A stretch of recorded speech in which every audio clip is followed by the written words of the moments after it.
pendengarannya nggih. Selamat Nggih, pagi Bu. Pak Krisna. Selamat Nggih. pagi Bu Sri.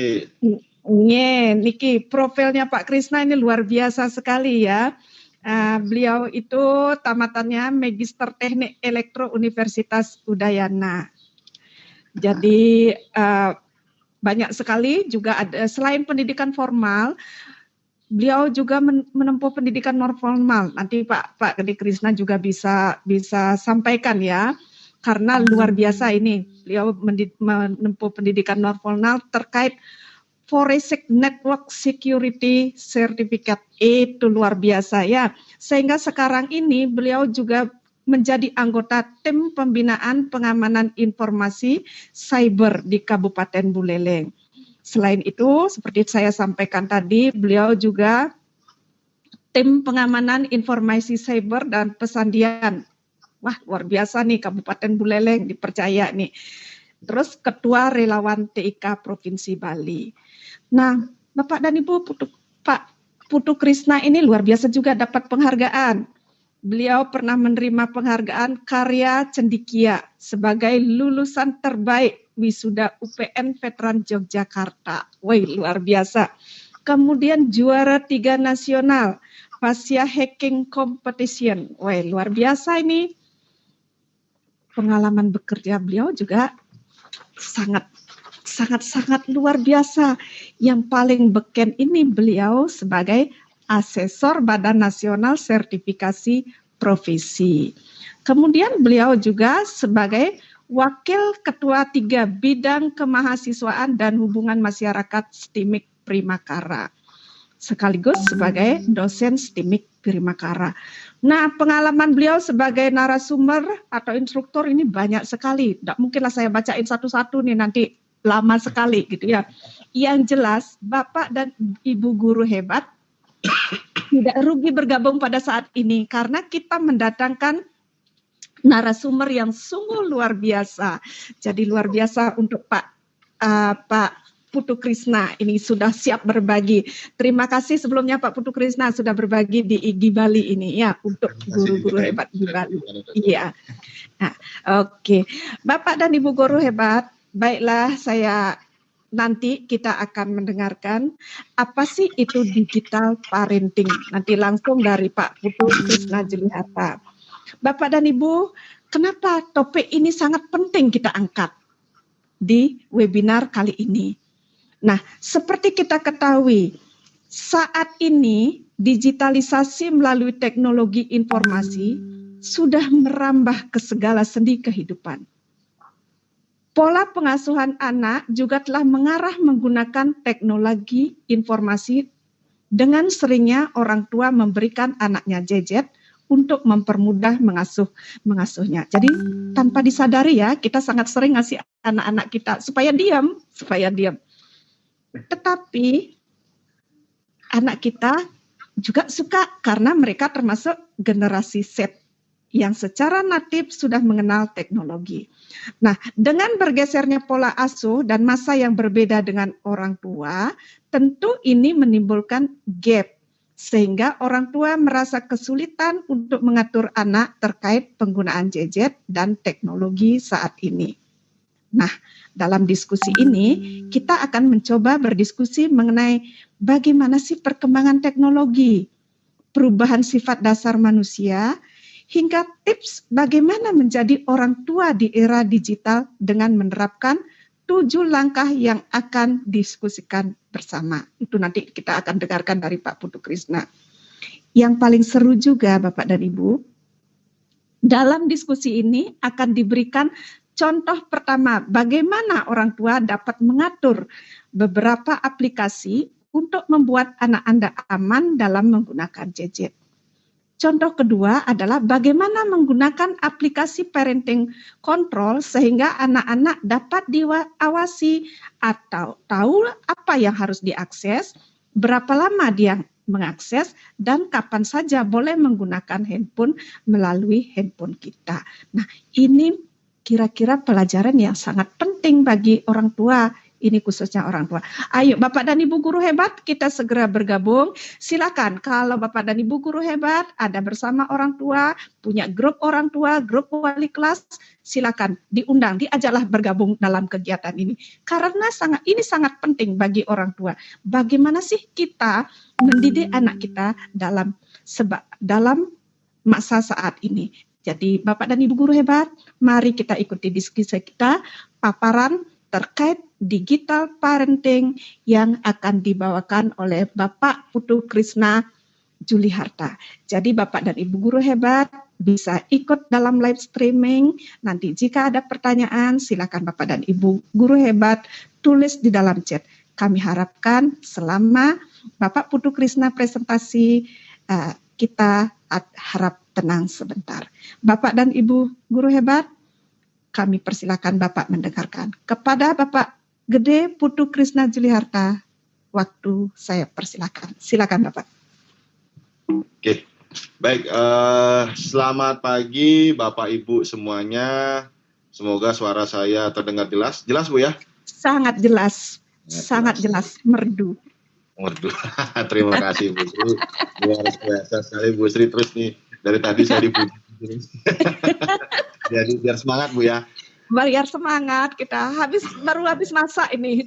Kasih ya Bu. Nanti mungkin bisa masaknya digojek ke saya nanti Bu ya. Iya, oke. Silakan Pak Putu Krisna.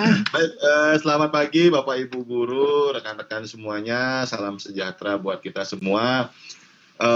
Terima kasih banyak. Saya diberikan kesempatan untuk bisa sharing, dan ini mohon izin, tentu banyak sekali senior saya di sini, Bapak Ibu guru saya. Jadi tentu sebenarnya pengalamannya jauh lebih banyak dibandingkan saya. Namun izinkan saya sedikit sharing terkait dengan penggunaan teknologi dalam pola asuh. Kalau pola asuh tentu Bapak Ibu yang lebih senior dengan masalah ini. Lalu yang kedua adalah hari inilah hari yang luar biasa. Pertama di bulan Mei, kebetulan juga sekarang Hari Buruh. Jadi selamat Hari Buruh ya. Dan besok anak-anak kesempatannya hari ini. Jadi besok adalah Hari Pendidikan. Jadi selamat Hari Pendidikan juga untuk Bapak Ibu guru dan buat kita semua. Dan ini adalah Hari Pendidikan yang mungkin juga sesuatu yang luar biasa karena baru pertama kali mungkin dalam sejarah kita semua sedang berada di rumah, dan begitu. Jadi mengalami pola perubahan yang cukup signifikan. Tiba-tiba kita semua sekarang tanda kutip dipaksa untuk beraktivitas dari rumah, dan semoga pandemi ini bisa segera berakhir dan kita kembali bisa beraktivitas seperti dahulu, dan tentunya semoga kita semua tetap dalam keadaan sehat. Nah, Bapak Ibu perlu juga kita sadari bahwa corona ini juga menyadarkan kita, terutama kita di pendidikan, bahwa ini akan menjadi new normal sepertinya Bapak Ibu. Jadi tentu setelah ini tidak akan sama lagi seperti dulu, dan penggunaan teknologi dalam hal e-learning dan sebagainya juga pasti otomatis akan lebih banyak digunakan. Nah, hari ini saya mohon izin membahas tentang digital parenting, atau saya tulis di sinilah menjadi orang tua di era digital. Nah, ini kembali lagi ya, tentu orang tua di digital karena sekarang tiba-tiba kita semua dipaksa untuk menuju era digitalisasi. Ya, tentu banyak kasus atau banyak problem yang kita hadapi. Dan tidak hanya orang tua, guru juga kita juga harus segera beradaptasi, apalagi orang tua. Dan ditambah lagi infrastruktur internet yang juga mungkin kalau di perkotaan sudah tidak jadi masalah, tapi ketika di desa-desa atau mungkin agak sedikit pelosok, ini menjadi sebuah permasalahan. Nah, Bapak Ibu, ini juga saya sambil pantau via YouTube saya, jadi mungkin ada delay sekitar 10 menit, sekitar 10 detik. Nah, mohon disiapkan Bapak Ibu, jadi kita juga akan mencoba sedikit, ini teknik gamification namanya kalau dalam teknik e-learning. Jadi tolong siapkan di browser Bapak Ibu kalau menggunakan laptop atau menggunakan handphone. Yang pertama adalah siapkan atau akses joinmyquiz.com. Nah, ini nanti kita akan main-main dulu, kita ice breaking dulu. Lalu yang kedua adalah tolong dipersiapkan juga menti.com. Nah, ini dibuka di browser Bapak Ibu masing-masing, kita akan bermain. Dan saya juga berharap interaksi dari Bapak Ibu kira-kira terkait dengan diskusi kita hari ini tentang digital parenting. Nah, apa yang akan kita diskusikan hari ini? Ya, tentu pembahasan hari ini, sorry ini tulisannya karena ini baru buatnya tadi 5 menit yang lalu. Jadi kita akan bahas tentang perkembangan teknologi saat ini. Lalu yang kedua, tantangan orang tua dan resiko anak di internet. Yang ketiga, inilah inti pembahasan 7 langkah mengasuh di era digital. Jadi sebenarnya saya rasa Bapak Ibu juga sudah menjalankan, cuma kadang-kadang mungkin tidak sadar. Jadi mungkin kita ingatkan hari ini lagi atau kita diskusikan hari ini. Lalu yang selanjutnya adalah yang keempat adalah privasi anak di sosial media. Ini saya tambahkan sedikit Bapak Ibu karena saya rasa isunya cukup penting dan saya lihat juga di masyarakat juga cukup ramai problemnya. Dan yang kelima adalah demo aplikasi digital parenting. Nah, ini juga kita diskusikan. Mudah-mudahan saya akan berikan itu nanti videonya, video tutorial, dan link juga untuk download materi juga saya siapkan di belakang. Jadi nanti ketika Bapak Ibu tertarik atau mungkin terbatas waktu dengan hari ini, jadi bisa di-download nanti materinya termasuk videonya sehingga bisa menggunakan kegiatan ini atau mengikuti kegiatan ini. Ya, tadi sudah dibahas oleh Ibu Sri, terima kasih banyak. Jadi perkenalkan, nama saya adalah Igede Putu Krisna Juli Harta. Kebetulan saya juga sebagai Wakil Ketua 3 Kemasian Stimik Primangara, sebagai Ketua Relawan TIK Provinsi Bali. Jadi memang salah satunya kami di Relawan TIK ini adalah melakukan pemberdayaan kepada masyarakat terkait dengan penggunaan TIK. Dan Relawan TIK ini yang tidak hanya ada di Bali, tapi ada di seluruh Indonesia dengan jumlah anggota lebih dari 4.000 orang. Nah, jadi saat ini kita berprinsip banyak orang hebat di Indonesia ini, tapi yang paling kita butuhkan sekarang adalah orang-orang yang mau berbuat. Nah, mudah-mudahan hari ini apa yang kita lakukan ini bisa memberikan kontribusi kepada nusa dan bangsa. Dan yang ketiga, kebetulan juga saya dipercaya sebagai ikut di dalam tim pembinaan pengamanan informasi cyber di Kabupaten Buleleng, yang ini memang tujuannya juga untuk pemberdayaan TIK dan pengamanan sistem yang ada di sana. Kenapa ada ini Bapak Ibu? Karena memang ketika sekarang ada infrastruktur yang semakin kuat di Bali, adanya program Smart Island, program Bali Smart Island itu yang internet ada di mana-mana, ada di Bali Banjar, ada di tempat pariwisata dan sebagainya. Ini menimbulkan masalah Bapak Ibu. Dari hampir 90% kelian adat yang ada di Buleleng, saya sudah berkomunikasi melalui Kominfo, kita ngobrol bersama, rata-rata permasalahannya adalah orang tua bingung bagaimana dia mengontrol anaknya ketika anak-anaknya itu berada atau menggunakan akses-akses yang ada. Nah, tentu kalau kita bicara singkat, lalu kalau seperti itu kenapa harus ada internet? Nah, mungkin saya rasa tidak seperti itu. Jadi tugas pemerintah menyiapkan infrastrukturnya, lalu bagaimana sekarang kita komunitas dan masyarakat bisa lebih dewasa dan bisa memberdayakan TIK atau fasilitas yang ada ini untuk bisa menjadi lebih produktif. Nah, salah satunya adalah tentu adalah pengelolaan untuk anak-anak. Nah, ini ada beberapa referensi yang saya ambil dari teman-teman di Relawan TIK, di Cyber Kreasi, lalu dari Kemen PPA. Nah, ini saya rangkum-rangkum sehingga menjadi referensi hari ini. Baik, Bapak Ibu, kita ice breaking. Kita ice breaking. Silakan Bapak Ibu join ke joinmyquiz.com. Saya mohon Bapak Ibu untuk join ke atau masuk atau akses yang tadi saya minta itu joinmyquiz.com. Nah, saya sudah menunggu di sana. Ini sebenarnya juga sekalian latihan Bapak Ibu guru. Jadi salah satu teknik dalam e-learning itu adalah gamification. Bagaimana sebuah permainan game kita masukkan ke dalam proses pengajaran sehingga menjadi lebih menarik. Nah, ini kita akan coba sekalian. Nah, ini silakan Bapak Ibu akses ke joinmyquiz.com. Lalu ketika nanti ada permintaan untuk menambahkan kode, silakan Bapak Ibu masukkan kode 584421. Saya tunggu Bapak Ibu. Ini kita latihan. Ya, next ke depannya kalau tadi ada apa namanya Bapak moderator, apa namanya Pak Dek tadi apa namanya mengatakan bahwa ke depan kita akan kembangkan lagi untuk menuju ke arah apa namanya e-learningnya lagi kita kembangkan, atau diskusi yang kemarin sudah kita lakukan, kita detilkan lagi satu persatu. Nah, salah satunya nanti kita akan diskusi tentang penggunaan game dalam apa namanya proses belajar mengajar, termasuk juga nanti bisa di-share digabungkan dengan Google Meet dan sebagainya. Banyak sekali Bapak Ibu yang bisa kita lakukan dan kita diskusikan. Ya cukup banyak ini sudah masuk 11 orang, 12 terus meningkat. Bapak Ibu mungkin juga di sana sudah bisa melihat. Nah, ada 2 yang populer Bapak Ibu. Jadi penggunaan game ini ada yang populer vendornya, ada satu Quizizz, ada satu lagi apa namanya Kahoot. Nah, kalau Kahoot dia menggunakan real time. Nah, kalau ini kita bisa menggunakan website seperti ini. Jadi hubungannya kalau mengatasi delay kita di website atau di streaming ini adalah dengan saya menggunakan Quizizz. Jadi ntar komunikasinya adalah dari Bapak Ibu langsung menuju server Quizizz dan saya hanya menampilkannya saja di sini. Oke, cukup banyak Bapak Ibu, sudah 24 orang. Saya izin untuk memulainya. Semoga ini menjadi hal yang pengalaman baru atau hal yang menarik buat Bapak Ibu. Saya mulai. 1, 2, 3. Silakan Bapak Ibu. Ya.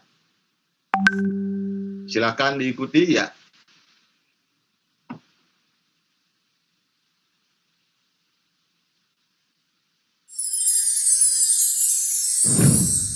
Ya, ada Ibu Putuning. Nah, ini nomor 1. Ya, terus silakan Bapak Ibu diikuti.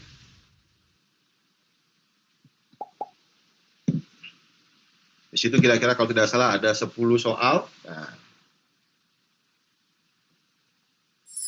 nanti sebentar, saya coba apakah musiknya sudah masuk di sana. Kira-kira kalau tidak salah ada feedback ya.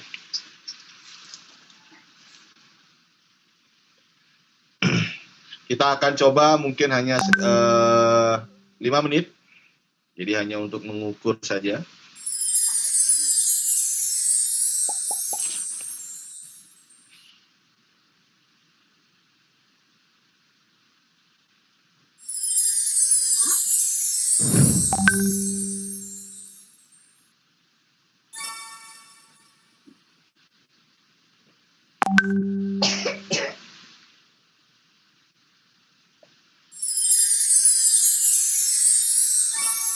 Ya, Bu Putuning sudah selesai. Wah, nilainya itu 10.000 lebih.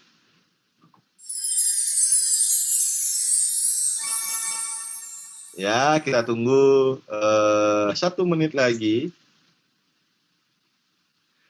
Nah, bagaimana experience dari Bapak Ibu? Saya rasa silakan jawab mungkin di YouTube, Bapak Ibu di YouTube komen. Saya ingin tahu kira-kira bagaimana experience Bapak Ibu dan kira-kira cocok enggak atau enak enggak atau bisa enggak kita gunakan ini nanti di dalam proses belajar mengajar. Nah, jadi yang sudah mungkin bisa di-share pengalamannya atau rasanya kira-kira seperti apa. Ya. Sudah cukup banyak, sudah ada 10 orang yang menyelesaikan. Saya mohon izin akan saya tutup saja. Ini hanya sebagai ice breaking. Hore, selamat kepada Mayday Worker nomor 1. Bu Sride nomor 2 dan Bu Putuning nomor 3. Selamat. Nah, ini Bapak Ibu sebagai ice breaking kita supaya kita semangat untuk berdiskusi hari ini. Dan saya mohon responnya. Kira-kira bagaimana pengalamannya menggunakan Quizizz ini hari ini. Jadi silakan di posting di Messenger, di YouTube, dari chat YouTube. Nah, Bapak Ibu, ini saya akan berikan lagi nanti di akhir terkait dengan materi yang akan kita bahas. Nah,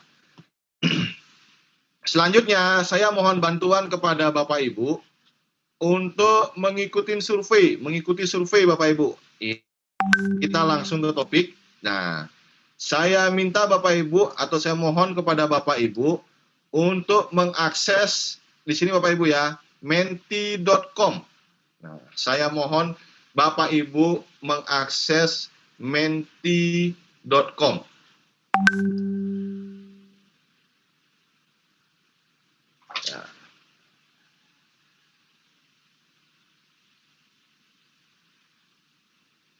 Ya, silakan Bapak Ibu, menti.com. Saya mohon dibantu untuk saya ingin berkomunikasi dengan Bapak Ibu terkait dengan aplikasi apakah yang paling sering diakses oleh anak ketika mereka menggunakan gadget. Saya mohon jawaban dari Bapak Ibu. Mohon akses menti.com dan gunakan kode 810315. Sekali lagi, saya mohon bantuan kepada Bapak Ibu untuk mengakses menti.com dan gunakan kode 810315. Dan silahkan di sana diisi kira-kira aplikasi apa yang paling sering digunakan. Ya, sudah ada satu yang masuk. Pertama, YouTube. Yang kedua, Ruang Guru. Yang ketiga, game. Nah, ini kita akan lihat sejauh mana atau aplikasi apa yang digunakan. Nah, ini cukup menarik. Ada Mobile Legends, ada TikTok, ada PUBG. Nah, ini aplikasi-aplikasi yang diakses. Oke, kita tunggu 1 menit mungkin. Silakan Bapak Ibu.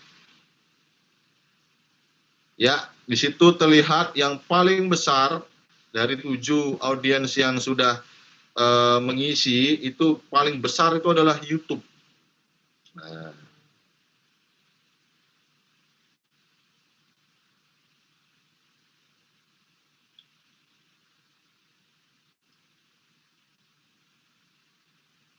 saya melihat 3 besarnya itu ada YouTube, ada game, ada Ruang Guru, kalau tambah satu lagi ada TikTok.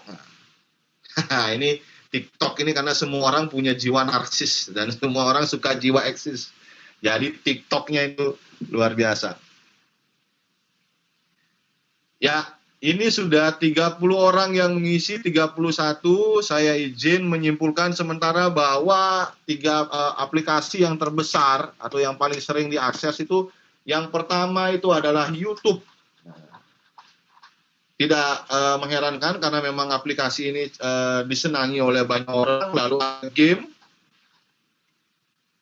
lalu ada TikTok.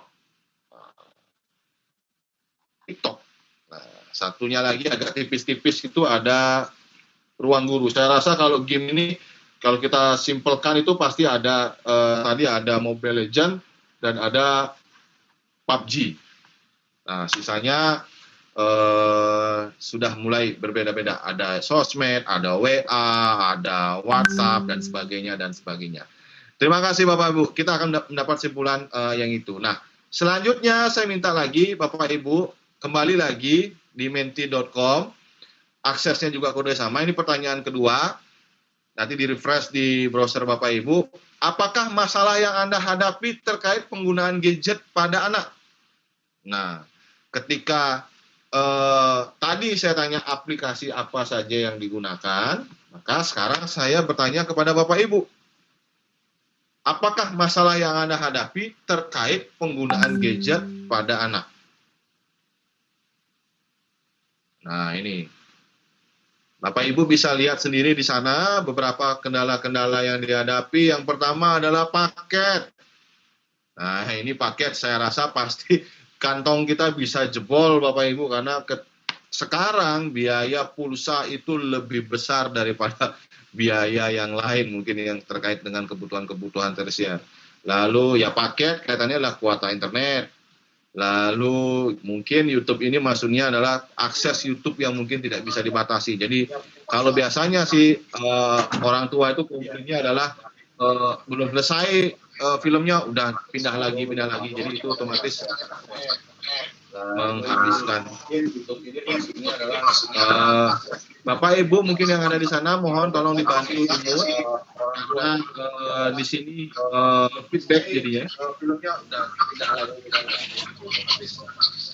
Tolong dibantu di mute terlebih dahulu untuk laptop atau handphonenya.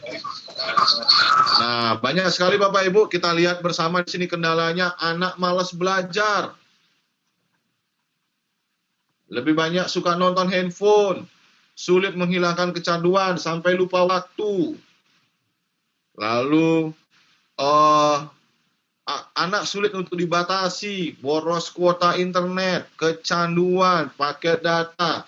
Nah ini Bapak Ibu, kurangnya respon terhadap panggilan atau perintah, kesulitannya membatasi anak, dan seterusnya, dan seterusnya.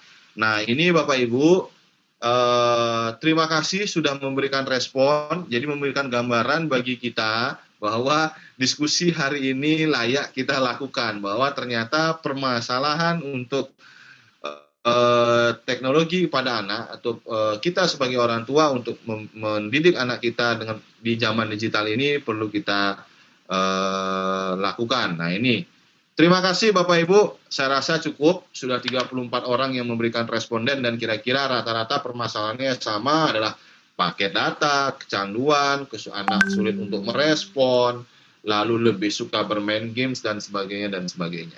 Terima kasih banyak Bapak Ibu. Kita kembali ke materi. Baik, Bapak Ibu, seperti kita sudah sadari bersama bahwa perkembangan teknologi ini tentu sangat pesat. Jadi yang mungkin di era kita di tahun 80-an, di tahun 70-an itu kita hanya mengenal pita kaset, kayaknya kita punya kaset dulu tuh mewah banget. Saya ingat zaman kecil saya itu mendengarkan lagu di radio itu adalah sesuatu hal yang sangat luar biasa ketika lagu kita itu diputar di sana. Lalu tiba-tiba berkembang menjadi CD, lalu tiba-tiba berkembang sekarang sudah menjadi iPod, bahkan sekarang sudah kayaknya metode penjualannya industri musik pun juga sudah berubah karena sekarang orang lebih suka menggunakan aplikasi-aplikasi OTT atau over the top seperti Spotify. Jadi orang nggak perlu lagi nyimpen lagu, nggak perlu lagi mengakses di laptop, cukup dari handphonenya lalu streaming dan kita sudah bisa menonton. Jadi revolusinya luar biasa dan kadang-kadang mungkin kita tidak bisa mengikuti. Nah lalu sama seperti gambaran yang ada di sini, bagaimana semua sendi kita mengalami perubahan, perkembangan ke teknologi dan tanpa kita sadar atau tidak sadar bahwa peradaban kita juga sudah banyak berubah ketika kita berkiblat dari teknologi. Bapak Ibu, ini gambaran kehidupan zaman dulu. Ini saya rasa gambar yang cukup legendaris buat kita semua. Ini gambar dari salah satu biskuit. Di sana terlihat bagaimana mungkin Bapak Ibu kalau ingat zaman-zamannya SMA atau SD, kita biasa duduk bersama, makan bareng bersama keluarga, tertawa, ngobrol, dan sebagainya. Sepertinya jam waktu makan malam atau sarapan itulah hal yang paling indah. Kita bisa berkomunikasi dengan orang tua. Nah, kita bersama-sama kira-kira bagaimana atau kita ingat-ingat sekarang bagaimana di masa kita. Kapan terakhir mungkin Bapak Ibu sarapan bersama anak-anak gitu misalnya. Kapan terakhir kita makan malam bersama anak-anak tanpa megang gadget Bapak Ibu. Nah itu ada gambar yang tadi itu sedikit berubah. Dari anak-anaknya yang tadi hanya makan kue dan sebagainya, sekarang coba Bapak Ibu perhatikan lebih detail lagi bahwa ibunya, anak-anaknya, yang cewek, yang cowok, semuanya megang handphone.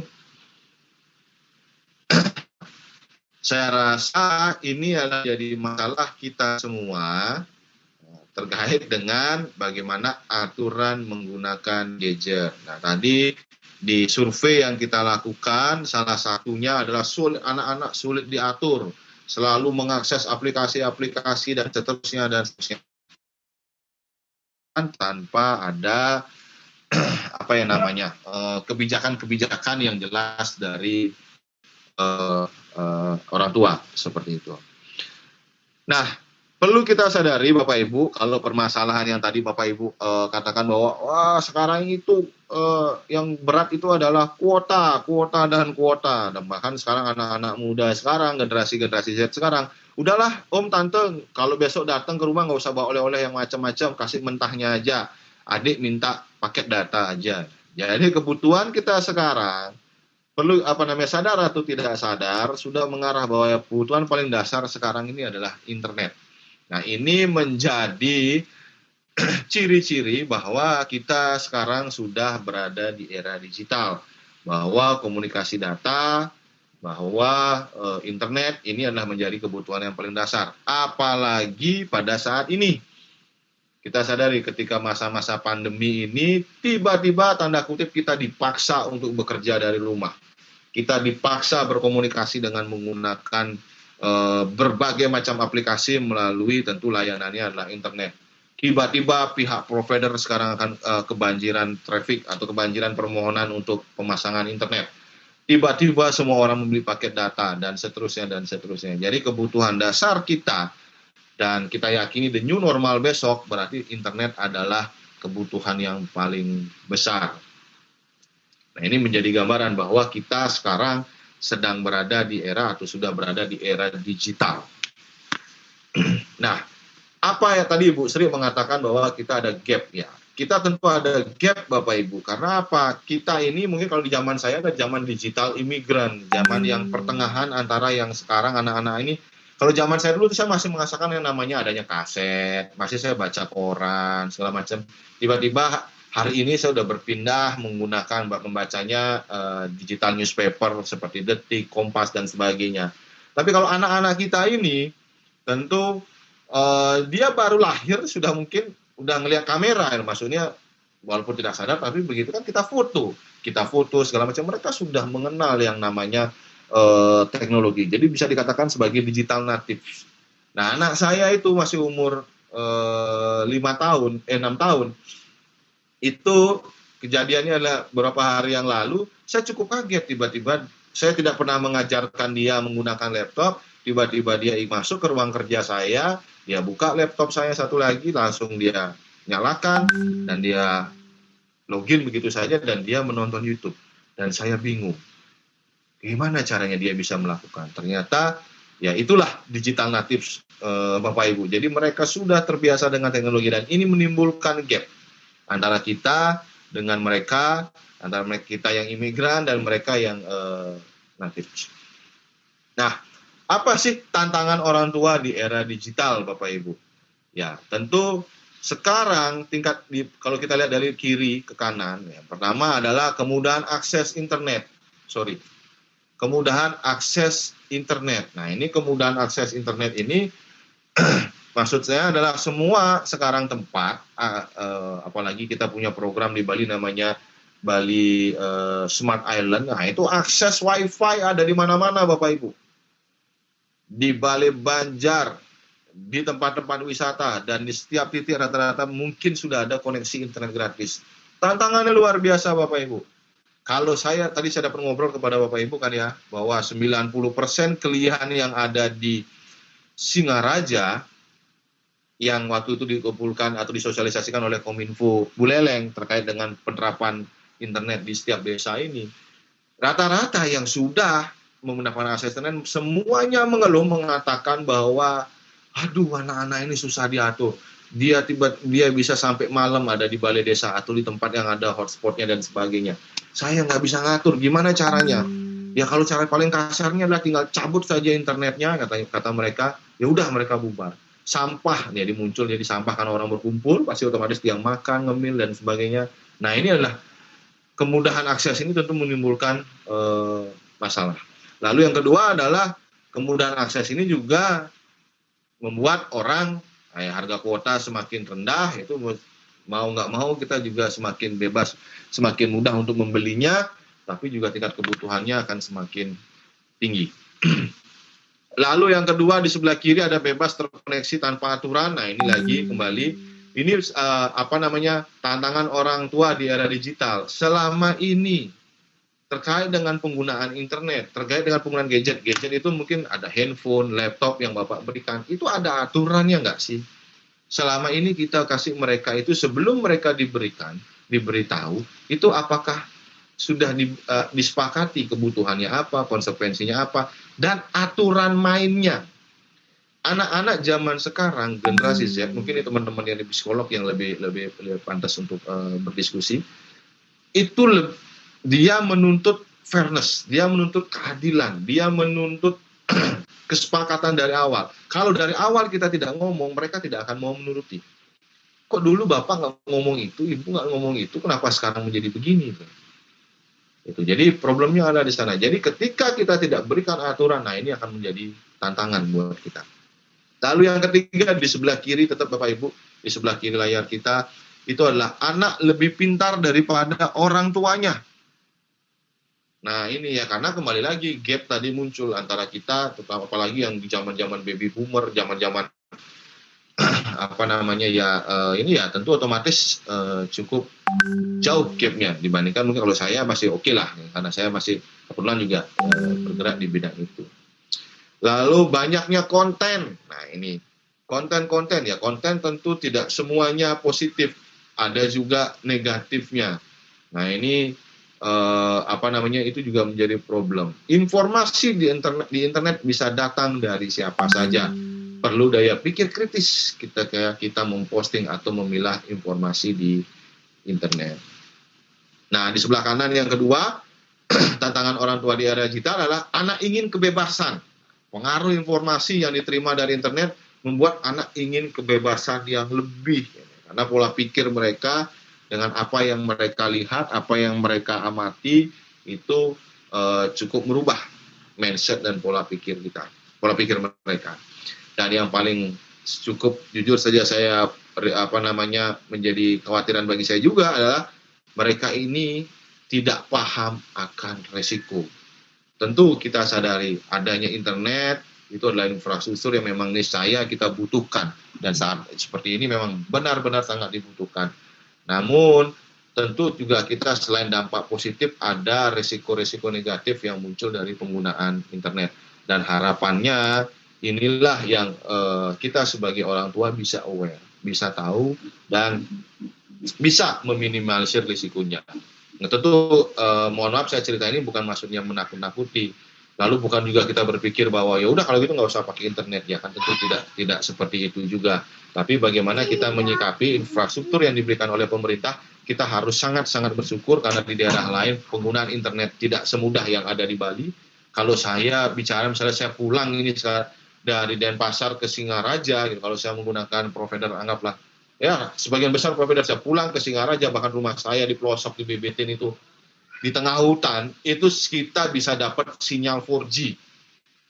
Itu sudah luar biasa sekali. Sedangkan di daerah lain, saya pernah ke beberapa tempat, salah satunya ke Medan, Kalimantan. Di Medan, di tengah kota saja, itu bisa-bisa sinyal 4G itu hilang. Seperti itu. Dan di sana saya baru merasa bahwa, oh iya, Indonesia besar sekali. Nah, kemudahan yang kita akses ini tentu berdampak positif. Nah, dampak negatifnya yang kita minimalisir dengan pola-pola pemberdayaan yang seperti ini. Kembali lagi saya cerita dengan Bapak Ibu, saya juga kan tadi di awal saya juga sudah bilang mohon izin untuk berkomunikasi, dan harapannya ke depan melalui Bapak Ibu ini juga kita bisa tularkan, kita bisa jadikan teladan dan kita komunikasikan dengan orang-orang di sekitar kita, tidak usah jauh-jauh dari keluarga dulu, atau kita terapkan sendiri sehingga generasi kita nanti bisa lebih produktif. Apalagi kalau kita lihat gambar tadi atau hasil diskusi kita tadi dengan menggunakan aplikasi, yang paling besar adalah YouTube, game, TikTok. Saya rasa penggunaan data kita lebih banyak hanya untuk hiburan. Mudah-mudahan dengan adanya seperti ini, kedepannya bisa menggunakan lebih produktif lagi. Jadi kita arahkan untuk produktif, jadi internet marketing, digital marketing, jualan online dan sebagainya. Dan kami di di Relawan TK di Stimik Primakara kami siap. Jadi nanti Bu Sri, Pak Kade, Pak Kade dan Mendra, ayo kita buat beberapa forum-forum juga terkait dengan pemberdayaan yang seperti itu. Jadi internet produktif. Nah, kita sampai pada topik ini Bapak Ibu. Apa sih yang harus kita lakukan ketika kita akan memberikan akses? Kita akan memberikan akses, baik itu akses gadget, dalam arti Bapak Ibu ingin membelikan handphone, ataupun laptop, ataupun mungkin perangkat-perangkat yang lain, tablet misalnya, atau ingin memberikan internet. Coba tolong diskusikan terkait dengan 3 topik ini. Pertama, diskusikan kebutuhannya. Ketika Bapak Ibu memutuskan ingin memberikan mereka gadget, memberikan mereka handphone, laptop, smartwatch, dan sebagainya, mohon diskusikan kebutuhannya. Kenapa anak-anak butuh itu? Kenapa kita harus membelikan itu? Dan seberapa yang sepantasnya harus dia miliki? Nah, ini kita diskusikan.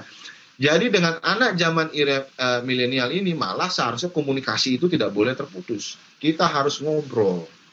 Kita harus ngomong, kenapa butuh handphone? Handphone seperti apa yang Anda butuhkan? Dan seterusnya, dan seterusnya. Ini harus didiskusikan dari awal. Ya, kalau yang nanti yang ternyata, wah sudah saya belikan, sekarang ya nanti kita diskusi tentang penggunaan digital parentingnya. Ketika kita menggunakan aplikasi digital parenting, sebelum diinstal atau digunakan, lakukan yang hal seperti ini. Lalu yang kedua, diskusikan tanggung jawabnya ketika kebutuhan mereka kita penuhi gitu misalnya. Ketika kebutuhan mereka kita penuhi, lalu apa tanggung jawabnya? Bagaimana aturannya? Jam berapa boleh akses? Apa saja yang diakses?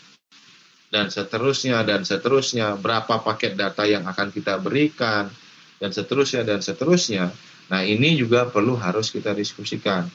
Termasuk juga nanti apa konsekuensinya ketika mereka melanggar aturan. Ini penting Bapak Ibu. Jadi ketika gadget diberikan, nah mereka sudah tahu kalau saya melanggar konsekuensinya akan ini. Jadi ketika Bapak Ibu nanti memang mengambil tindakan tegas terhadap pelanggaran itu, mereka itu biasanya sudah tidak bisa komplain lagi. Jadi itu biasanya kalau saya dengan anak gitu misalnya, mohon maaf, biasanya saya dengan anak saya seperti itu. Misalnya saya kasih handphone gitu, kebetulan dia memang minta handphone tapi tidak saya berikan karena memang belum membutuhkan.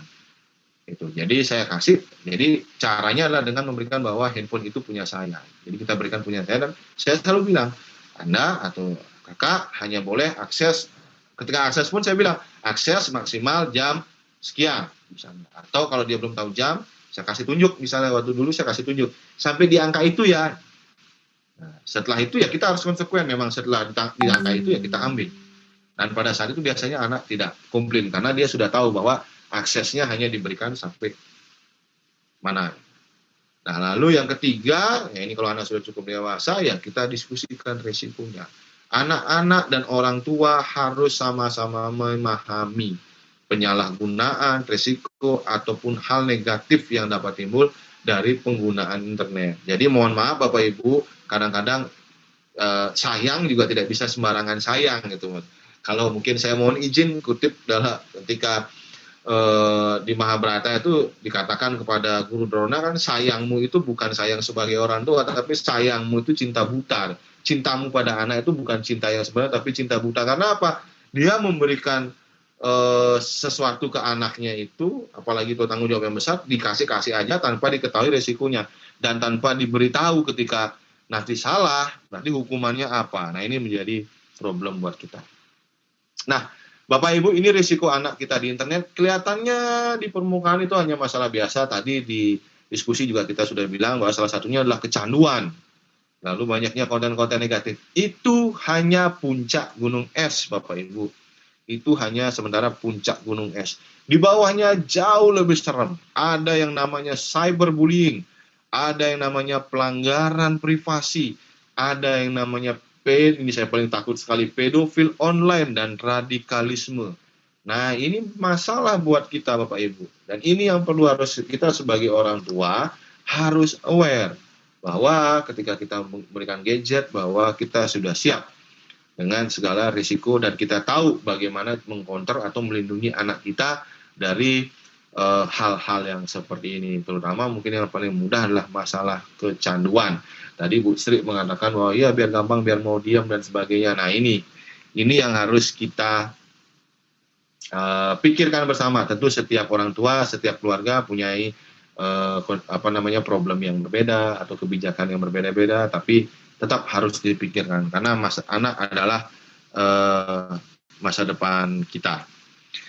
Nah, Bapak Ibu, ini saya dari Kementerian PPA. Nah, ini saya ambil datanya, nanti linknya ada di atas tadi. Jadi Bapak Ibu bisa lihat lebih detail di sana.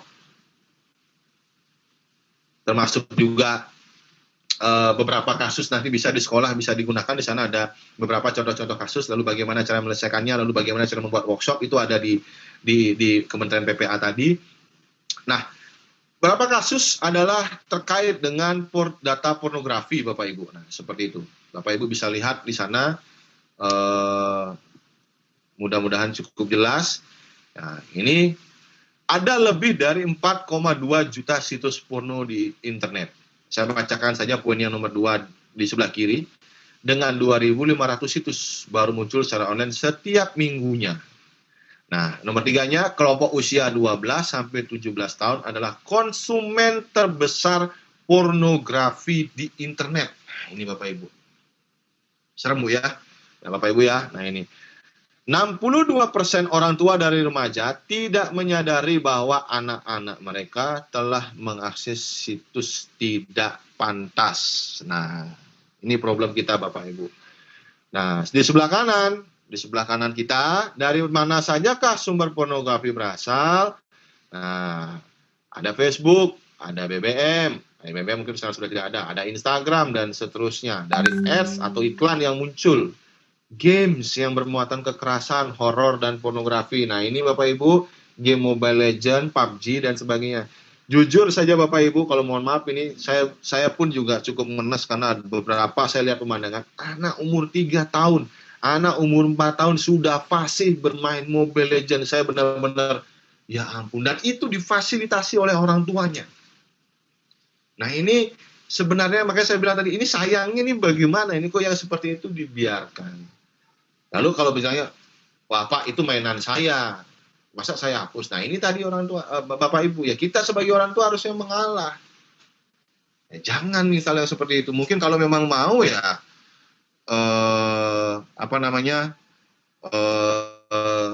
di uninstall dulu. Nah ini beberapa kasus yang terjadi.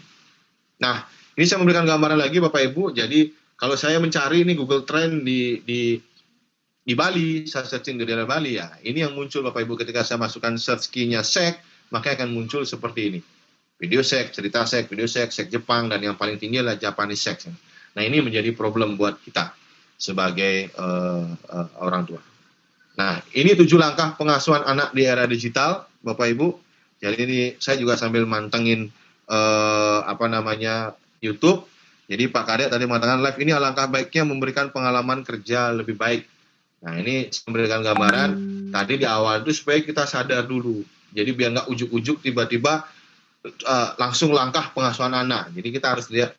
Saya lebih menanamkannya dulu kita lebih banyak diskusi dulu apa sih permasalahan yang ada supaya nanti kita sepakat bahwa ini adalah langkah yang kira-kira pas buat kita semua. Yang pertama adalah kalau bicara 7 tadi ini berarti yang pertama adalah perkuat komunikasi dengan anak. Nah, Bapak Ibu, pemerintah juga sudah mengeluarkan aturan bahwa ada jam khusus yang memang tanpa gadget. Jadi, tolong jangan lupakan bahwa komunikasi ini sangat penting. Jadi, perkuatlah komunikasi dengan anak pada saat pagi ataupun pada saat malam. Kalau pagi mungkin tidak sempatkanlah di malam hari gitu. Kalau teman saya di Jakarta, saya punya contoh salah satu teman saya di Jakarta itu jadi di saat kepadatan orang tua itu pokoknya jam 9 malam semua keluarga harus berkumpul di dalam kamar utama. Nah, itu dia berbicara ngobrol apa permasalahan yang dihadapi di sekolah dan sebagainya. Jadi supaya hubungan kita dengan anak juga tidak jauh. Terus yang kedua, jangan berhenti untuk belajar Bapak Ibu. Kita sebagai orang tua harus terus belajar.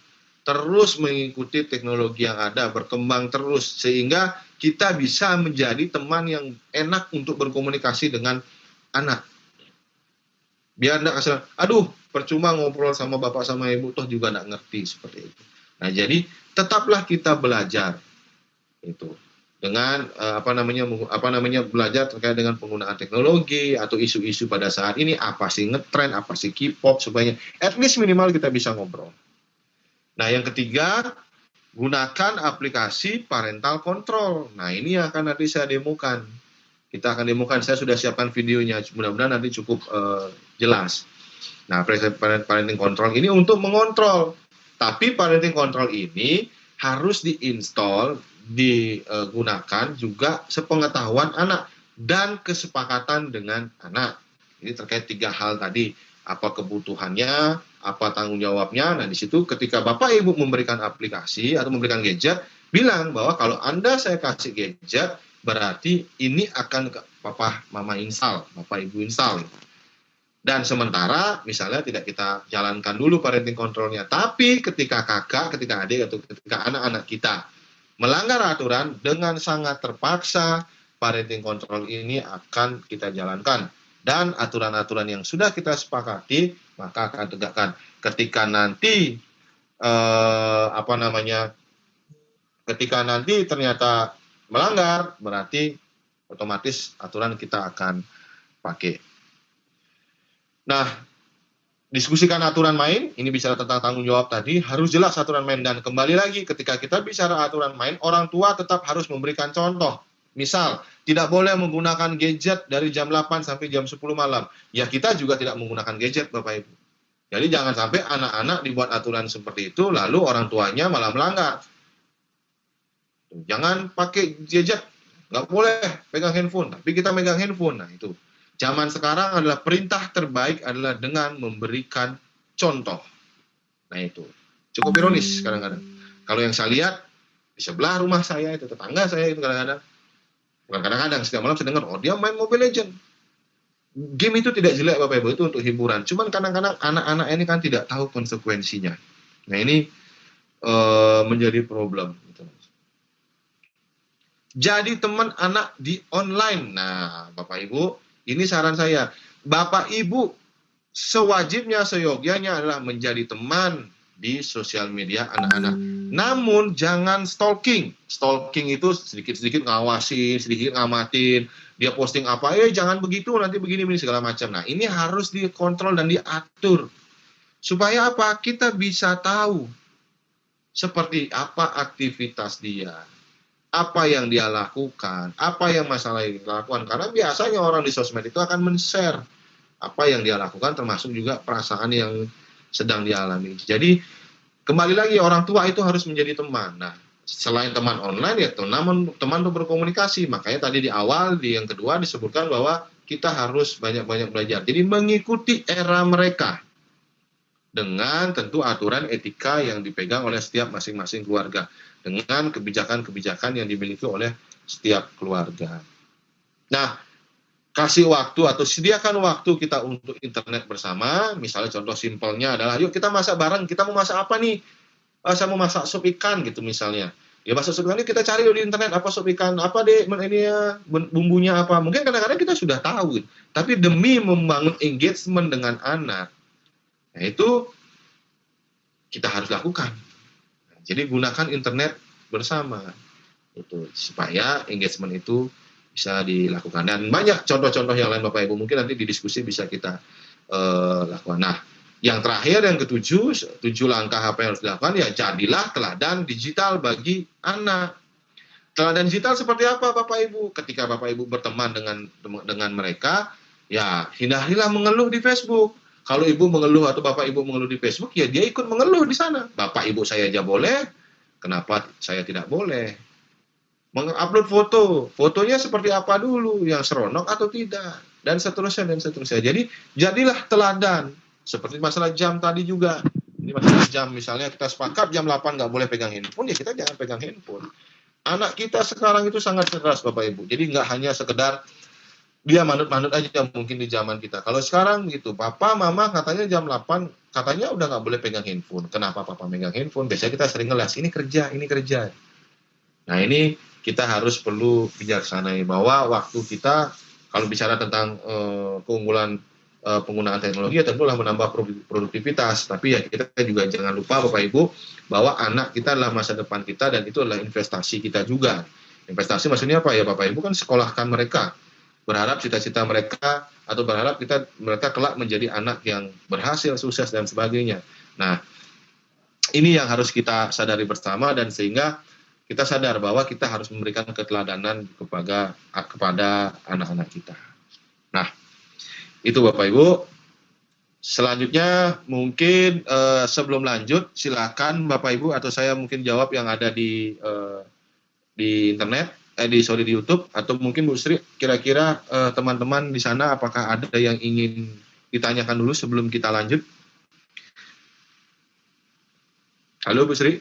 Atau saya lihat di sini di Facebook, kalau nggak salah, di Facebook, di YouTube, kalau nggak salah pernah kita dengar, ya Bu?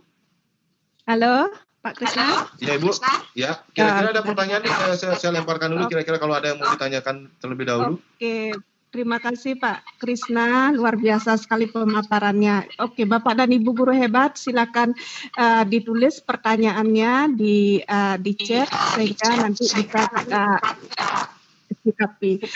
Pak Krisna, ini ada satu pertanyaan dari mana sih? Dari Pak Ketut Darmo. Siap. Nanti kalau ada lewat nanti diinformasikan. Kalau nggak salah pernah kita dengar ada lomba game Mobile Legends. Padahal itu dampak negatifnya luar biasa seperti pemaparan tadi ya Pak ya. Iya, betul Bu. Nah, kalau itu memang benar pernah, kira-kira bagaimana tanggapannya Pak? Ya, siap. Terima kasih Bu Sri. Ya, terima kasih Pak Ketut Darmo. Pak Ketut Darmo, jangankan Mobile Legends, game-game lain juga kita ada lombanya. Bahkan Presiden juga mendukung, sebenarnya ada namanya e-sport. Nah, e-sport ini adalah salah satunya adalah perlombaan-perlombaan terhadap game ini. Nah, mungkin perlu kita pisahkan dulu. Jadi kan sama kayak seperti menonton film, ada yang untuk usia berapa. Jadi game ini adalah aplikasi yang positif. Positif dalam arti usia yang pantas tuh usia berapa. Lalu yang kedua, berapa lama dia mengakses. Itu yang menjadi problem. Nah, kalau kita berbicara topik yang sekarang, ini kebetulan adalah masalah anak, gitu misalnya. Jadi anak misalnya umur 7 tahun, 8 tahun, atau mungkin 10 tahun, yang tidak paham konsekuensi dari penggunaan penggunaan dari game tersebut, jadi menimbulkan kecanduan dan sebagainya. Lalu yang kedua, anak-anak umur sekian lebih cenderung untuk meniru. Nah, ini yang menjadi problem. Tapi kalau kita yang orang dewasa, kasusnya hanya cuma satu biasanya, lupa waktu Pak. Lupa waktu, jadi istrinya dilupakan, anaknya dilupakan, asik kerja main game, diajak pergi kemana-mana nggak mau. Nah, ini menjadi problem.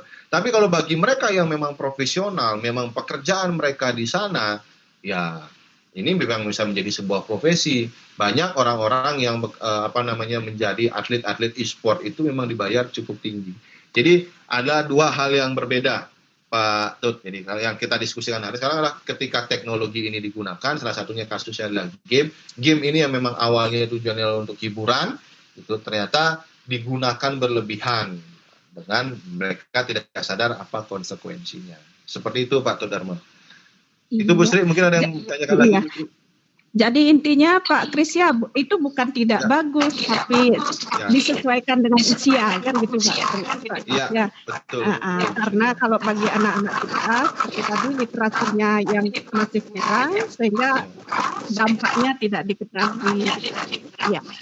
Ya, siap. Oke, yang berikutnya Pak Krisna dari Pak Wargito, Pak Suparjana duluan ya. Siapa? Jika sekolah mengadakan ekskul e-sport untuk tujuan menumbuhkan bibit atlet anak kita mau ikut bergabung, support seperti apa yang dapat diberikan? Artinya support apa yang bisa diberikan? Jadi di sekolah itu mau buat ekskul e-sport gitu. Ya. Iya. Ya. Kalau untuk support itu sebenarnya gampang Pak Suparjana. Yang pertama tentu adalah menyediakan akses internet buat atlet e-sport kita. Lalu yang kedua, carikan mentor. Carikan mentor ini ya saya nggak tahu apakah di Bali ada gitu. Kalau yang di Bali kita cari yang dekat Bali. Jadi tergantung dari anggarannya.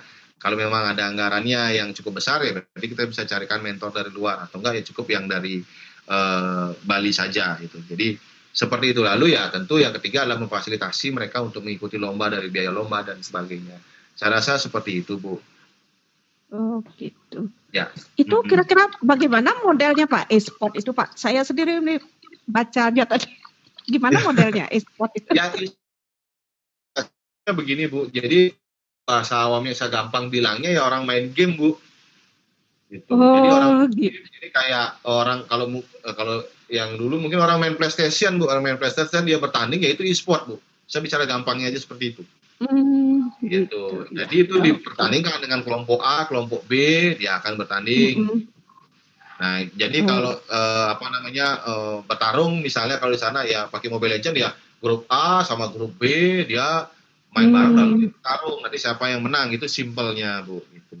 Nah, memang banyak memang tim-tim e-sport dan bahkan di kampus kami pun juga sering membuat event-event e-sport tadi. Cuman memang yang kita diskusikan baik sekarang ini adalah biasanya waktunya yang kecanduan ini yang menjadi problem. Iya. Gitu. Nah, ini yang menjadi masalah buat kita.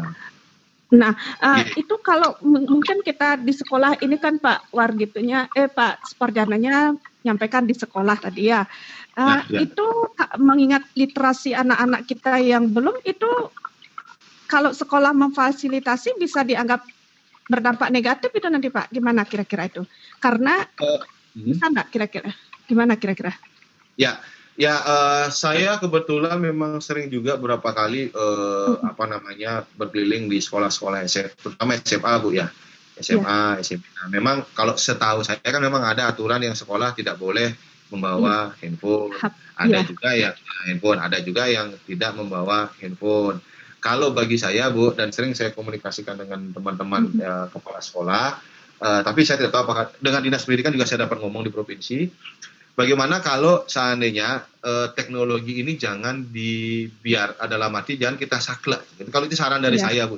Jangan kita saklek dalam artian berarti kita nggak boleh bawa handphone. Tapi mari kita berikan batasan-batasan waktu kapan mereka boleh menggunakan handphone, gadget, atau menggunakan teknologi internet ini untuk membantu pembelajaran mereka.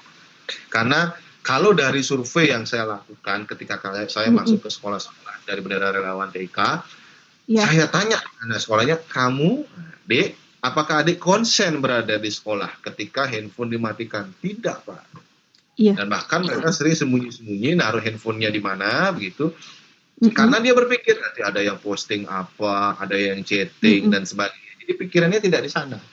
Nah, ada beberapa sekolah, ya saya nggak tahu nih dari sisi aturan di dinas pendidikan, bahwa ada sekolah juga yang mengizinkan. Jadi ada jam-jam tertentu dia boleh menggunakan gadgetnya untuk tujuan mata pembelajaran apa. Jadi teknologi harus dimulai dimasukkan. Nah, apalagi sekarang ini, Bu, sekarang kita zaman pandemi ini semua orang sekarang menggunakan teknologi dan besok seandainya sudah kembali normal pasti akan e-learning ini akan terus berlanjut. Nah, ini kan mau tidak mau kita sudah dipaksa untuk menggunakan teknologi dan e-learning. Nah, ketika ada di sana, ya salah satunya mari kita mengakomodasi teman-teman atau adik-adik kita atau anak-anak kita yang belajar bermain e-sport. Ini udah memang zamannya sudah berubah. Jadi banyak ada kegiatan-kegiatan lomba-lomba yang terkait dengan e-sport ini. Nah, kalau seandainya ini berprestasi kan tentu otomatis meningkatkan juga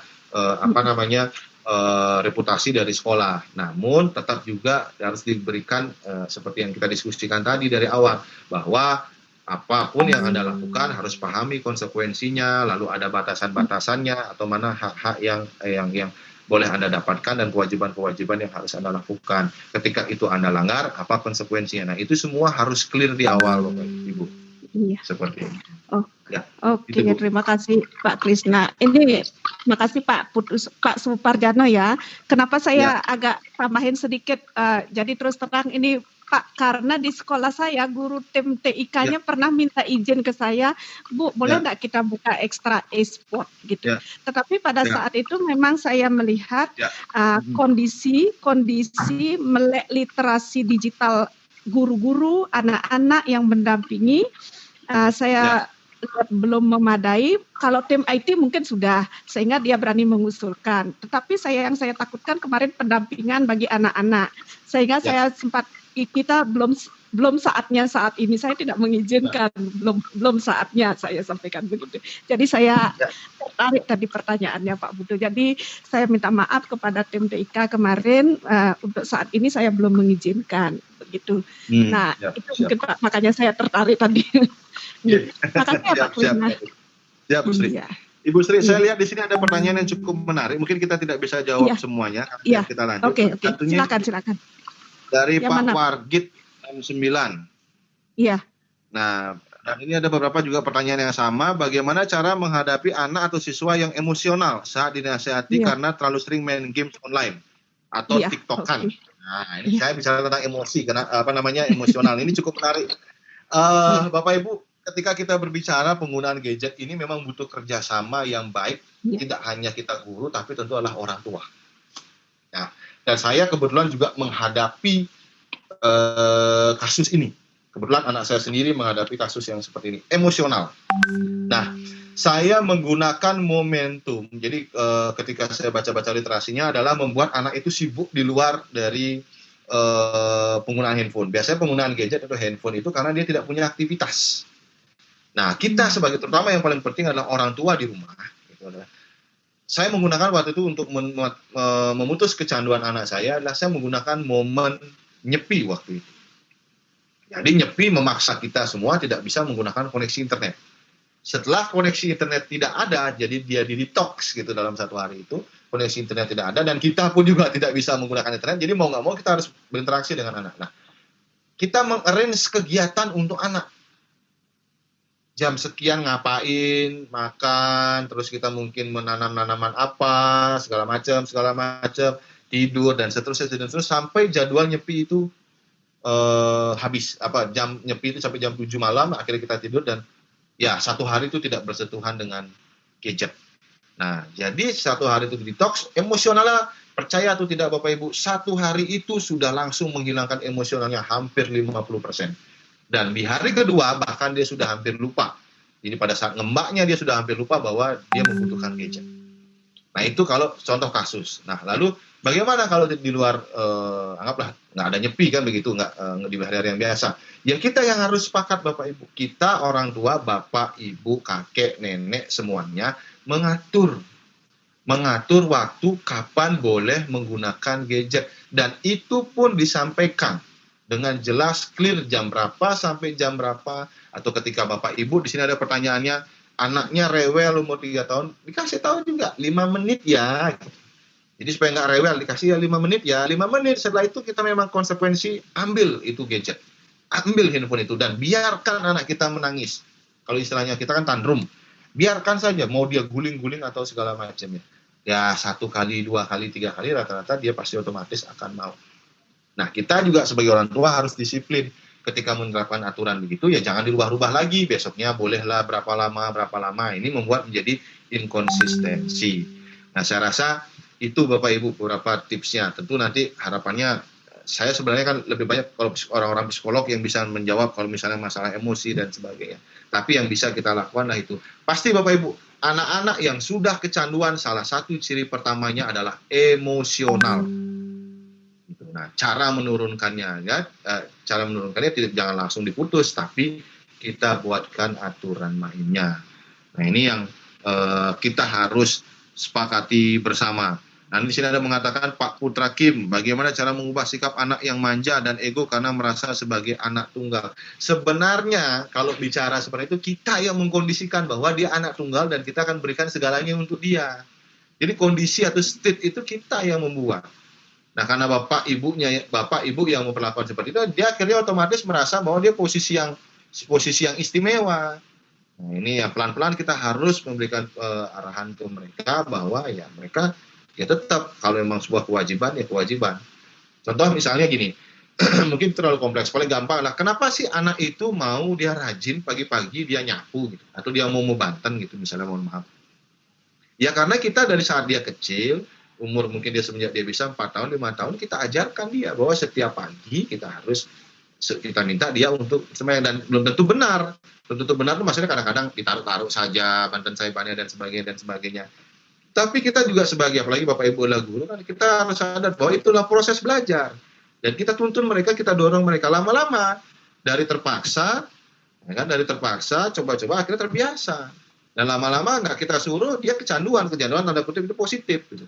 Maka dia kadang-kadang pas nggak membanten atau gimana, pas dia yang nanya, Pak nggak ini, Pak nggak ini, ya. Nah ini kitanya yang mengkondisikan Bapak Ibu. Mau bagaimana besok mereka, itu kita yang bertanggung jawab. Makanya kita diskusikan hari ini tentang digital parenting. Jadi membangun kesadaran sama-sama, dan saya mohon izin karena saya masih pengalaman saya mendidik anak tidak pasti, tentu Bapak Ibu di sini yang lebih berpengalaman, tapi mudah-mudahan kira-kira yang seperti itu masuk akal. Jadi dari kitanya yang mengkondisikan anak kita itu mau seperti apa. Seperti itu. Saya mohon izin Ibu, lanjut nanti mungkin pertanyaannya di belakang kita diskusikan. Nah ini sedikit saya tambahkan satu slide ini.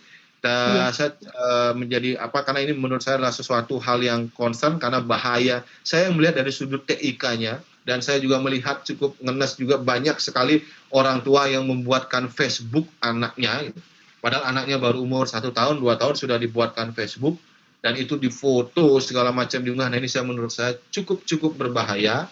Nah ini saya masukkan slide dari komunitas.id dan beberapa teman-teman di komunitas terkait dengan privasi. Yang pertama adalah tidak mengumbar data pribadi anak seperti alamat rumah, sekolah, tempat les dan sebagainya di sosial media.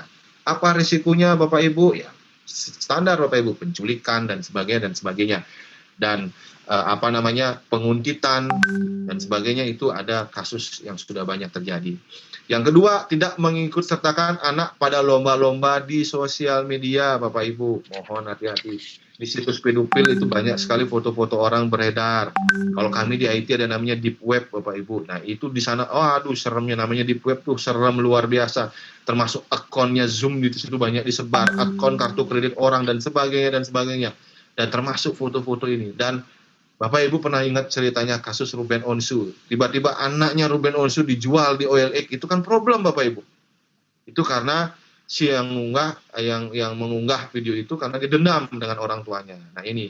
Terus kaitan nomor 2 ini, kami di security ini sangat senang ketika ada Anda Bapak Ibu tuh mengirimkan lomba-lomba seperti itu. Senangnya kenapa Bapak Ibu? Tanpa Bapak Ibu kasih tahu, saya bisa tahu rumah Bapak Ibu itu di mana. Kenapa? Di foto itu ada metadatanya, dan di situ ada koordinat dari GPS yang diberikan oleh handphone Bapak Ibu. Jadi saya bisa tahu koordinatnya di mana, dan saya bisa langsung nunjuk rumah Bapak Ibu ada di mana. Nah itu Bapak Ibu. Nah kalau lomba-lomba foto itu kan banyak, itu sebenarnya hanya untuk mencari uang Bapak Ibu. Mencari uang dalam artian si panitianya adalah yang dibilang terfotogenik, tercantik, termanis. Wah, akhirnya semuanya menang dapat piala Bapak Ibu. Nah ini mari kita sadari bersama itu pola bisnis yang dilakukan oleh mereka.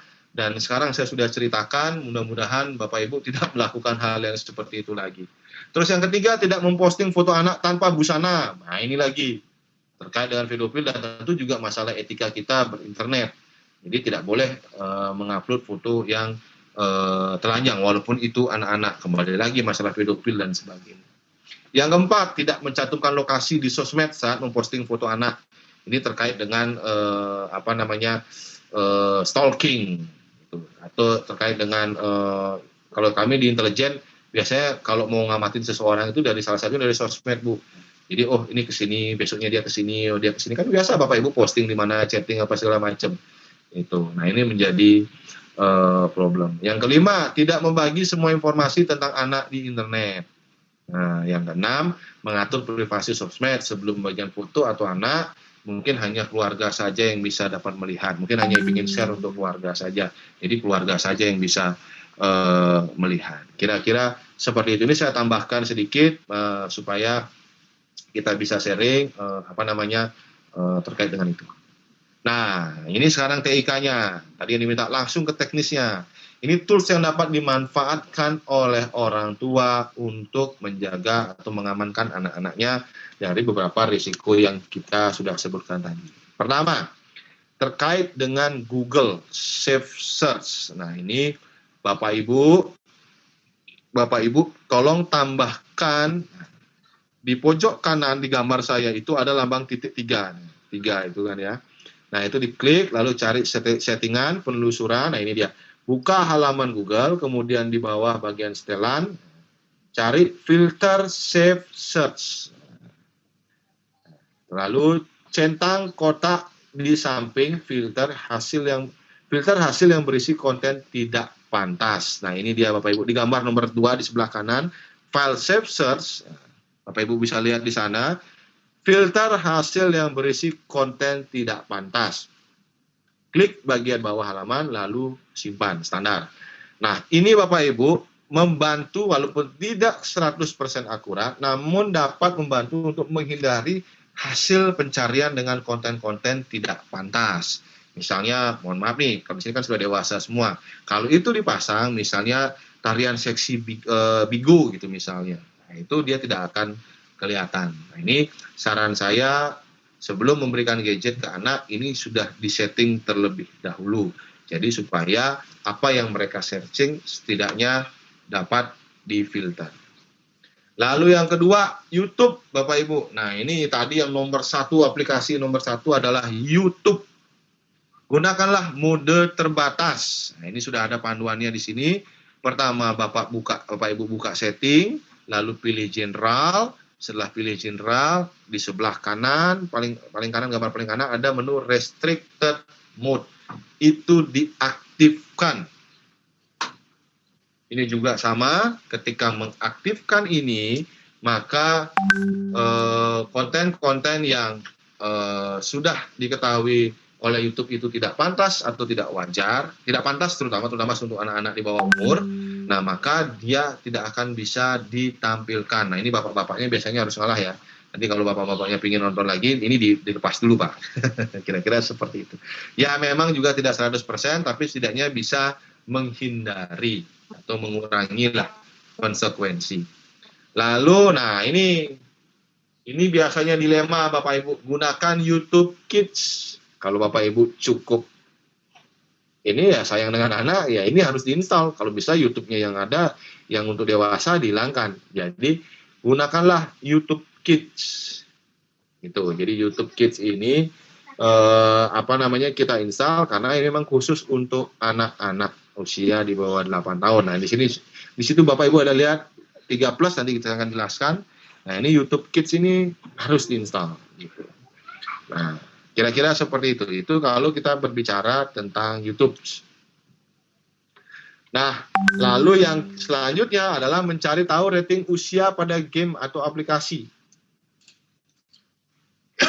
Nah, Bapak Ibu di Google Play, nah ini saya bicara Android nih, di Google Play, ini ada caranya Bapak Ibu. Silahkan Bapak Ibu cari setting, lalu nyalakan parenting control, pilih menu apps dan game. Di gambar kiri ya, paling kiri itu adalah setting. Nah, di setting itu lalu yang di tengah-tengah adalah parent control, lalu buka menunya atau nyalakan set on.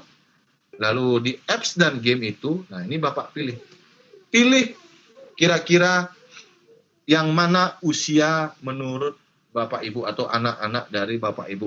Kalau ternyata anak Ibu masih 3 tahun, ya gunakan grade for 3+. Jadi nanti di dalam Google Play itu semua aplikasi-aplikasi yang 3+ saja yang muncul. Jadi aplikasi untuk dewasa dan sebagainya hilang.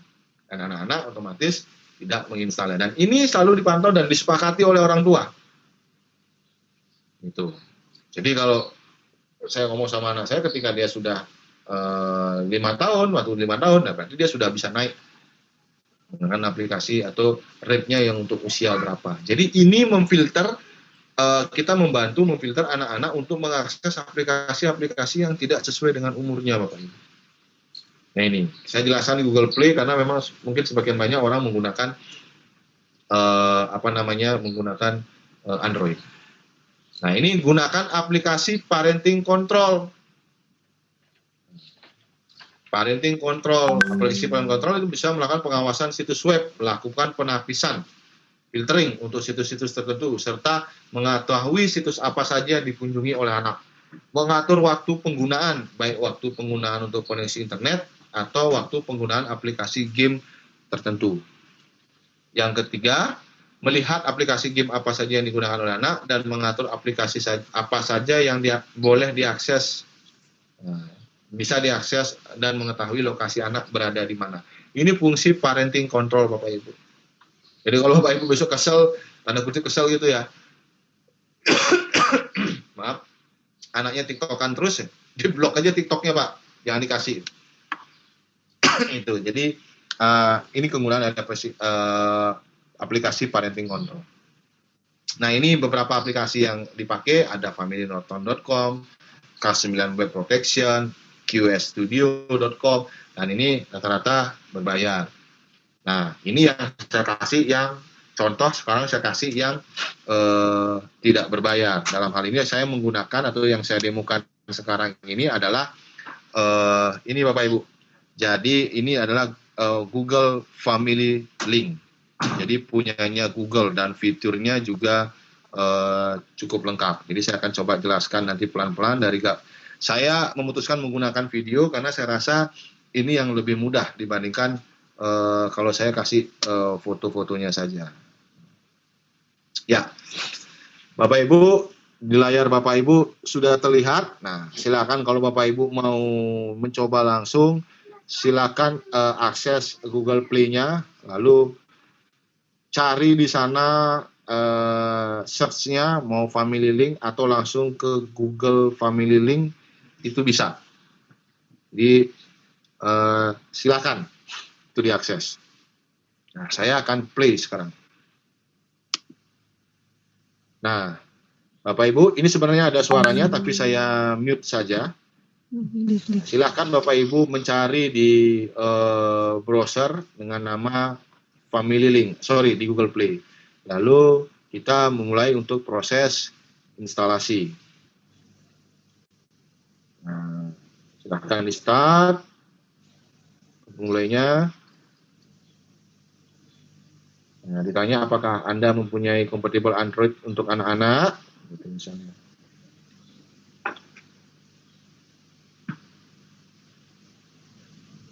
Nah, ini apakah Anda sudah membuat Google account untuk anak Anda?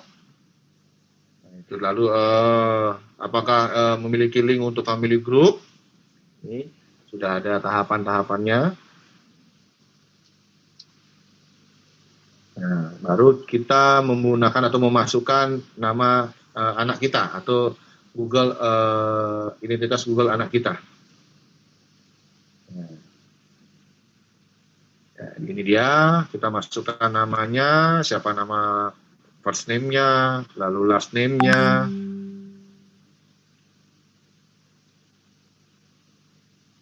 Nah, kapan dia lahir, dari bulan, tanggal, tahun.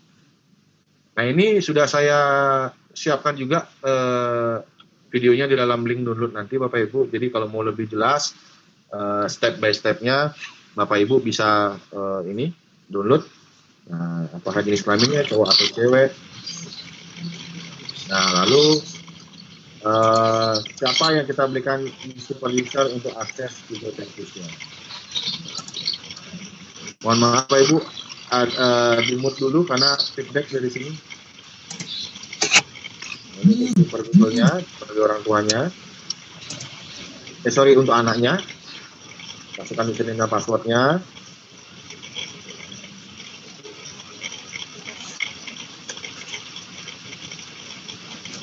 Saya kasihkan videonya saja. This helps verify your parent. Your card won't be charged. Any temporary authorization will be refunded. And the child will not have access to your credit card without your approval.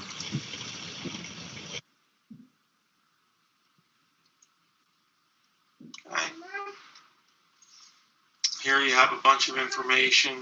Ini terkait dengan beberapa informasi yang ada di parenting control-nya, apa yang dia bisa lakukan, apa yang tidak boleh dia lakukan, apa kemampuan dari Google Parenting-nya, itu akan dilakukan. Lalu kita agreement lah standarnya, lalu kita agree, lalu kita setujui.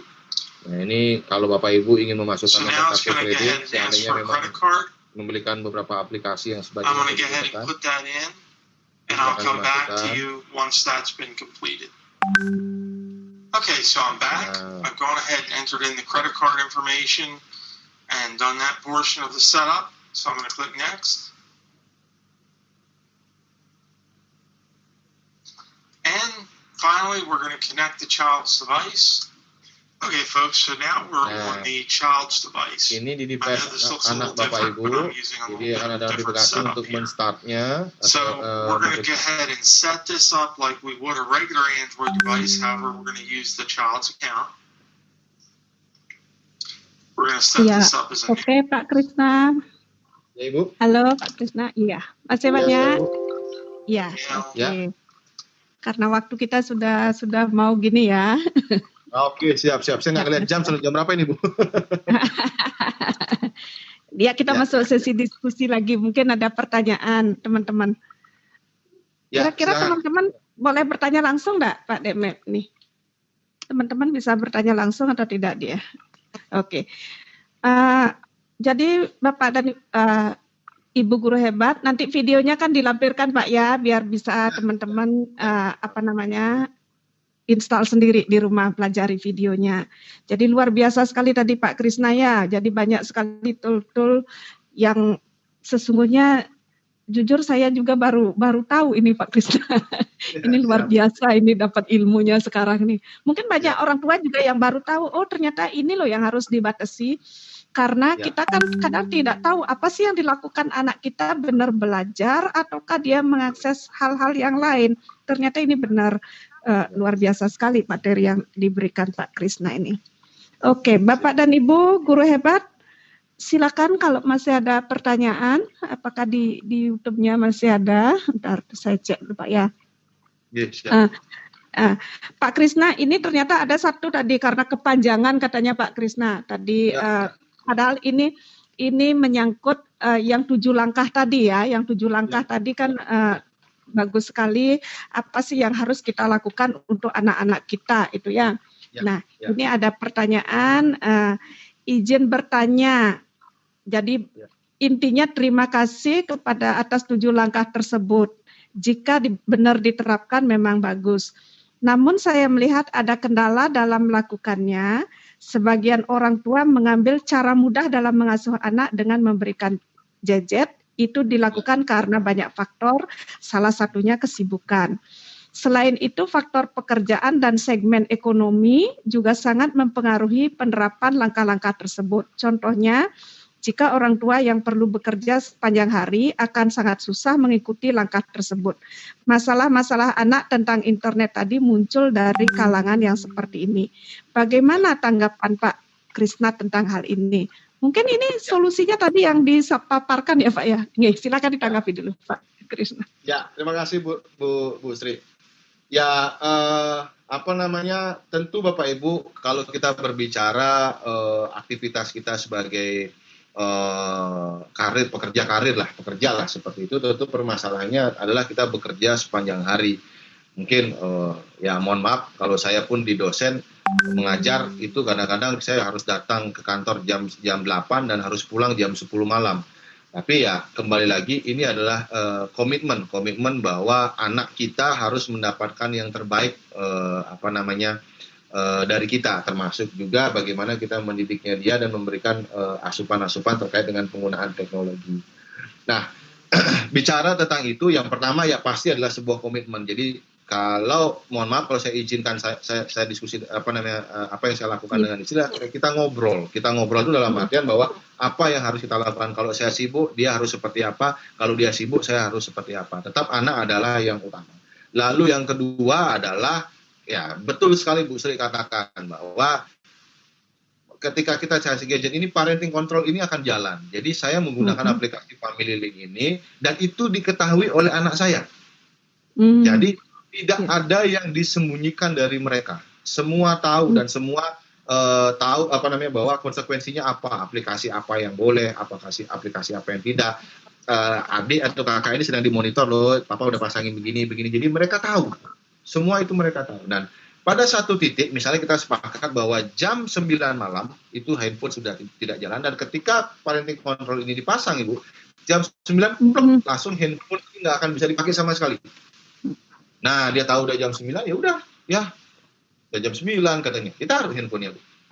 Nah, itu jadi sudah menjadi kesepakatan kita bersama. Gitu. Jadi harapan saya adalah ya tentu kita sebagai orang tua ya komitmennya tentang itu.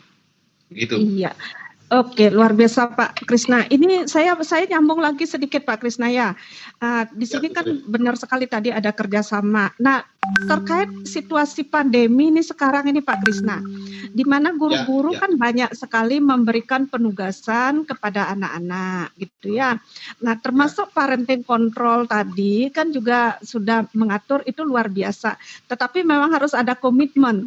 Nah, kalau seandainya anak, nah itu kan Pak Krisna tadi sampaikan itu dari awal ya Pak Krisna ya, ada komitmen di saat kita sudah melakukan diskusi, apa sih kebutuhannya, apa sih yang lainnya, dan kita pasangin parenting control. Itu tentu kita juga menjelaskan manfaat parenting controlnya kepada anak-anak gitu ya. Nah, di sekarang seandainya nanti Bapak Ibu guru hebat ini, ya benar, seperti Pak Krisna sampaikan, sudah terlanjur nih Pak Krisna anak-anaknya main gadget, sementara orang tuanya belum masang parental control, sekarang mau dipasangin nih, saya mau hidupkan nih, diambil HP anaknya, tiba-tiba anaknya, wah nggak boleh. Nah, gimana tuh kira-kira menyikapi Pak Krisna? Karena mereka terkait ini gitu ya, gimana kira-kira? Yang pertama tentu Ibu tidak langsung tiba-tiba ujuk-ujuk kita langsung jalankan itu. Yang pertama adalah membangun komunikasi dulu. Jadi ketika biasanya yang masalah pertama adalah masalah komunikasi, kita tidak punya waktu seolah-olah kita tidak punya waktu untuk diskusi dengan anak. Padahal sebenarnya punya waktunya, cuman kita juga tidak bisa lepas dari gadget kita.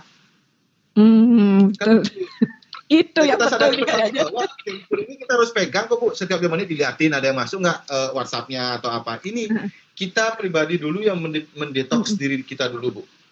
Itu. Jadi kita detoks dulu, kita dulu sepakati, kitanya dulu sendiri pakai jam 8. Jadi seperti tadi saya katakan bahwa perintah terbaik adalah dengan memberikan contoh. Nah, kita jalan dulu seminggu jam 8, jam 7, taruh dulu handphonenya, jangan usah disentuh, jam 9 tuh anak-anak sudah tidur baru kita jalanin. Nah, lama-lama pola itu kan terbentuk, baru kita ngobrol di sana, kita ajak anak untuk diskusi, lalu kita mulai katakan, kita kayaknya nih butuh waktu untuk kumpul dan sebagainya, konsekuensinya apa dan sebagainya. Yuk kita kita lakukan ini jam sekian, kita harus sepakati bersama dan sebagainya. Kalau kita berhasil rewardnya apa gitu, kalau berhasil minggu depan yuk kita jalan-jalan ke Bedugul atau apa. Nah, selanjutnya baru mulai besok kita pasang ini ya, konsekuensinya ini. Jadi bisa Bu, di tengah-tengah kita kita lakukan. Hanya memang harus pelan-pelan dan mendekatkan pola komunikasi. Anak zaman sekarang tentu Bapak Ibu guru yang lebih paham. Anak zaman sekarang bisa tiba-tiba langsung digituin. Wah, kalau begitu kan langsung melawan mereka, berontak mereka. Kira-kira seperti itu. Kalaupun ternyata memang orang tuanya lebih dominan gitu, misalnya dia takut, tapi bukan dia segan. Dia takut karena mencoba untuk cari jalan tikus kemana-mana, juga caranya biar bisa mendapatkan apa yang mereka inginkan. Seperti itu. Jadi bisa, tapi yang pertama adalah kitanya yang memberikan contoh.